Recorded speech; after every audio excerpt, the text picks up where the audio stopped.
kusema tuondokane na dhana hii, tuondokane kabisa na dhana hii ambayo sasa ya kuwaogopa hawa watu. Hawa watu hawakutakiwa kuogopwa, wanatakiwa kuheshimiwa kwa sababu ya kazi watakaokuwa wanazitenda. Lakini wakifanya mambo ya hovyo na mambo ya kipumbavu, ilitakiwa tuonekane kabisa tunasema huu ni upumbavu. Kwa mujibu wa katiba na kwa mujibu wa Biblia, unapokuwa kiongozi hauendi ili uwe ni mtu unayetakiwa kuogopwa. Unatakiwa ukae ukiwa kwa nafasi ya kufanya uliotakiwa kuyafanya, ndipo uheshimiwe. Haufanyi sawasawa, ilitakiwa kabisa uhojiwe kwa nini ufanyi sawasawa, wakati kwa mujibu wa katiba na kwa mujibu wa Biblia mnasema nataka nikawatumikie, alafu munaenda mnakuwa mnafanya mambo ya hovyo. Sikia nisome hapa nimalize na kitabu hiki cha Warumi. Nakushukuru kwanza Waziri Mkuu, umekuja kumaliza matatizo, lakini naenda kwenye swali. Swali langu ni kwamba Waziri Mkuu, na hapa nimeshika 2000 na zawadi yako.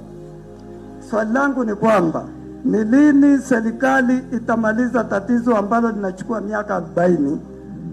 Tutakuja yaani naenda moja kwa moja. Lini serikali itamaliza swala la kuunda katiba mpya na tume huru ya uchaguzi ili tupunguze haya matatizo yanayotukabili kila siku? Mheshimiwa, samahani, najua kesho naweza nikamkia kuzimu, lakini swali langu ndio hilo. Warumi 13 mstari wa 3 nisome. Inasema hivi, kwa maana watawalao hawawatishi watu kwa sababu ya matendo mema, bali kwa sababu ya mabaya. Basi wataka usimwogope mwenye mamlaka, fanya mema nawe utapata sifa kwake. Mwenye mamlaka ni nani? Unataka usimwogope, fanya vizuri. Sasa unakuta kama hiki anachokiongea huyu ndugu hapa, hata sio kibaya, lakini anaongea kwa kuogopa. Najua kesho naweza nikamkia kuzimu. Tunawapa nafasi za kuanza kujiona kama wao ndio Israeli watawalo, au pengine ni mashetani kwa sehemu kubwa. Tunawaweka kwenye namna fulani waonekane kana kwamba wao ndio top manyota. Lakini ukweli usiopingika kabisa kwa mujibu wa katiba na kwa mujibu wa Biblia ambao huwa wanaishika tuna hapa. Biblia ilitaka waheshimiwe, sio wao. Shalom tu wa Mungu. Leo nataka nizungumzie kuhusiana na jambo hili ambalo kuna kijana ambaye alikuwa anaongea mbele ya Mwigulu Nchemba akisema kwamba najua kesho naweza nikamkia kuzimu. Sasa nachotaka niseme ni hiki kwamba hivi kiongozi anatakiwa kuogopwa au kuheshimiwa kwa mujibu wa katiba, lakini pia kwa mujibu wa Biblia hii ambayo wao huapia na kusema ninaapa kwa mujibu wa Biblia. Nichambue vitu kadhaa hapa. Katiba naamini sana iliyoundwa mwaka 1977 ilikuwa imetaka moja kwa moja kiongozi ni awe mtumishi wa wananchi. Na ukisha kuwa unaitwa ni mtumishi wa wananchi kwa mujibu wa katiba, kwa mujibu wa katiba na kwa mujibu wa Biblia hii pako mahali sipasome, ila nitaelezea tu, lakini pako mahali ambapo nataka nipasome pia hapa, afu baada ya hapo nielezee maelezo ya sikia katika kitabu hiki cha Warumi kwanza hapa, au nianzie na Petro, kitabu cha Petro wa kwanza sura ya 2 mstari wa 17. Inasema hivi, waheshimuni watu wote, wapendeni ndugu, mcheni Mungu, mpeni heshima mfalme, mpeni heshima mfalme, mpeni heshima mfalme. Sasa hawa sio wafalme kwanza, ingawa hapa Biblia bado inataka tumpe heshima mfalme. Sasa haijasema muogopeni mfalme, imesema mpeni heshima. Heshima tofauti na kuogopwa. Ukiona unaogopwa, kwa sababu anatakiwa kuogopwa ni shetani tu. Mungu mwenyewe kwa mujibu wa Biblia hii Mungu anasema nikaribieni mimi nami nitawakaribia nyinyi. Leteni hoja zenu zenye nguvu. Anasema njooni tusemezane. Mungu alitaka wanadamu tumsogelee, tusemezane, tusimwogope. Wanaotakiwa kumwogopa Mungu ni watendao mabaya tu. Mungu mwenyewe anataka tusogeleane, tuhojiane naye, tuseme naye. Sasa ikifika hatua unaitwa kiongozi, unaanza kuona watu wanakuogopa, usijipe usijivimbishe kichwa ukaanza kuona kwamba yani sasa yani mimi sasa ndo mwenye. Sikia bwana, na pia niwaambie Watanganyika, kitendo cha kumwogopa kiongozi ni kuwavimbisha tu vichwa. Kiuhalisia hatukupaswa kumwogopa kiongozi. Kiongozi anatakiwa kuheshimiwa. Kiongozi hayupo kwa ajili ya kutisha watu kwa ajili ya matendo mema. Kiongozi yupo kwa ajili ya kutisha watu wanaofanya mabaya. Yeye yupo kwa ajili ya kulipiza kisasi, kusimamia sheria, kuwalipiza kisasi. Kama kuna mtu aliua, yeye kiongozi yupo kwa ajili ya kujilipiza kisasi kwa mtu. Kama aliua, maana yake hata asoma sheria zinazolingana na yeye kwa nini aliua, anatakiwa achukuliwa hatua stahiki. Lakini sasa imefika hatua sasa Watanganyika au watu wamekuwa sasa wanawaogopa viongozi, wakati kiongozi alitakiwa kuheshimiwa. Na niwaambie hata viongozi, ukiona unaogopwa na watu, wewe jua uongozi wako ni mbaya na hufai kabisa kuwa kiongozi. Maana kabisa ya kiongozi kwa mujibu wa katiba, katiba inakutaka unapokuwa kiongozi unaenda kutumikia Watanganyika, unaenda kutumikia watu, hauendi kutumikia tumbo lako, hauendi kutumikia familia yako na jamii yako. Ndo wanabaki tu wanaishi maisha ya kifahari na nyinyi kutembelea magari ya kifahari, wakati kiongozi alikuwa anatakiwa akienda akawe mtumwa au mtumishi kwa mujibu wa katiba kabisa, kama tu ingeamua kusimamiwa na kufuatwa kama ilivyo inapozungumzia kwamba kiongozi kwa mujibu wa katiba atakiwa akipatikana akawatumikia Watanganyika.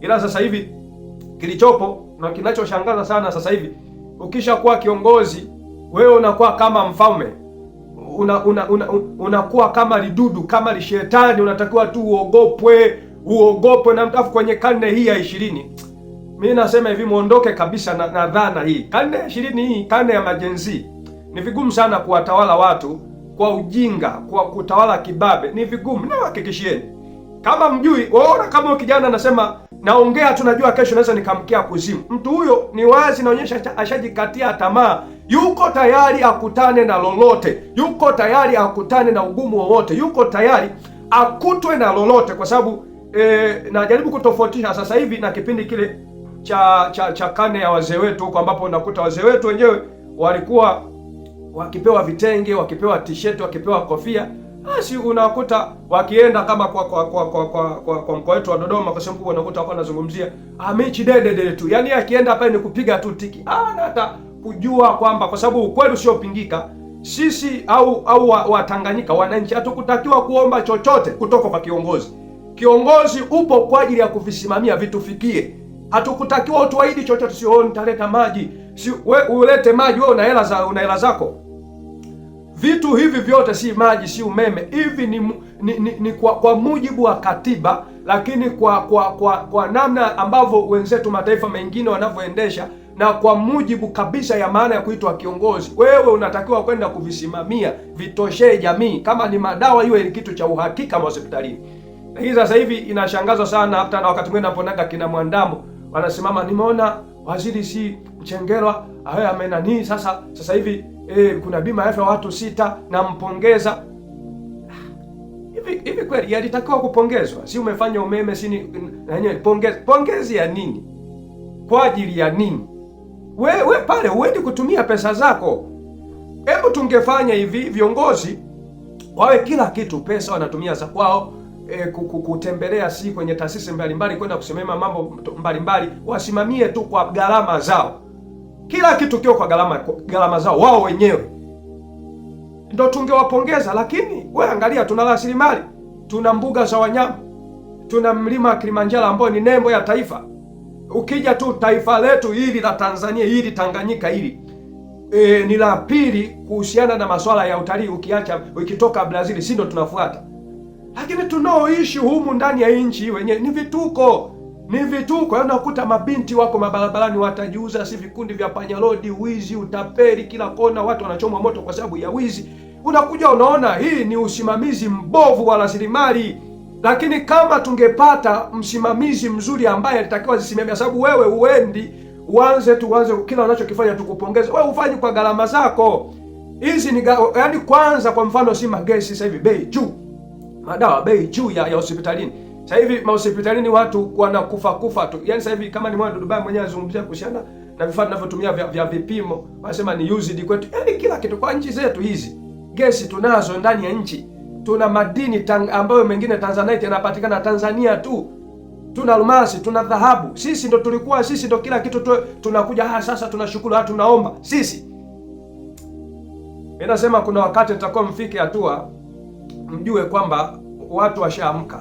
Na zaidi ya yote, mimi ninachoweza kusema, tuondokane na dhana hii. Tuondokane kabisa na dhana hii ambayo sasa ya kuwaogopa hawa watu. Hawa watu hawakutakiwa kuogopa, wanatakiwa kuheshimiwa kwa sababu ya kazi watakokuwa wanazitenda.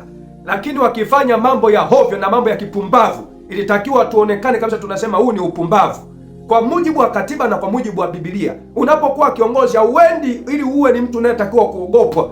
Unatakiwa ukae ukiwa kwa nafasi ya kufanya uliotakiwa kuyafanya ndipo uheshimiwe. Haufanyi sawasawa, ilitakiwa kabisa uhojiwe kwa nini ufanyi sawasawa, wakati kwa mujibu wa katiba na kwa mujibu wa Biblia mnasema nataka nikawatumikie, alafu munaenda mnakuwa mnafanya mambo ya hovyo.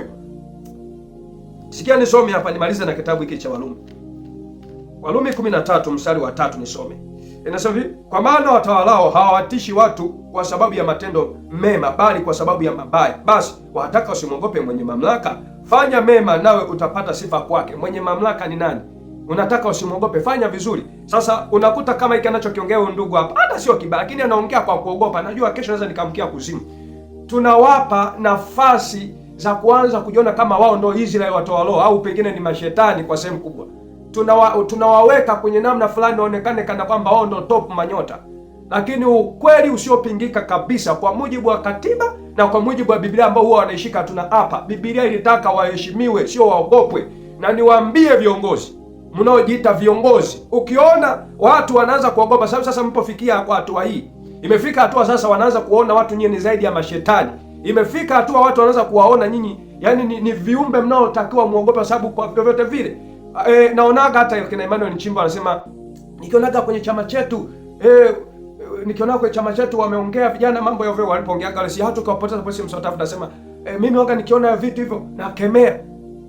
Ila vyama pinzani wakitoa lugha kama hizo hamuishi kukemea. Kina Tundu Lissu mpaka leo mmewashikilia. Tumekuja tumeona watu wanatekwa, kina Mdude Nyagali, wakina Deusi Soka, wakina Amfani Polepole. Hivyo uwaga mnajifanya mvioni, ila tunasema watu walichochewa ndio maana waliandamana. Msijue kwamba watu waliandamana baada ya watu kutekwa, baada ya kina Amfani Polepole kuzungumzia kuhusiana na masuala ya kula si kuvuta kwa njia ya NIDA, uje si pia masuala ya makaa ya mawe, uje si kuhusiana na gesi sisi tunauziwa bei juu, wakati kuna nchi ambazo serikali inachukua gesi kutoka nje na watu wanauziwa kwa shilingi 2,000. Sisi huku kwetu hayo yote ndio yaliyopelekea watu kuandamana, ila mnajifanya hamuyaoni. Vitu vinapanda bei juu, mnajifanya hamuyaoni, mnasema tu walichochewa na watu, alafu mnakuja tena mnasimama kwenye namna fulani ambayo watu sasa wanakuwa wanawaogopa. Inafika hatua kina Nchimbi anasema mimi waga nakemea. Hivi kwenye vyama pinzani wakifanya mambo ya ovyo, waga mnakemea tu au waga mnachukua hatua?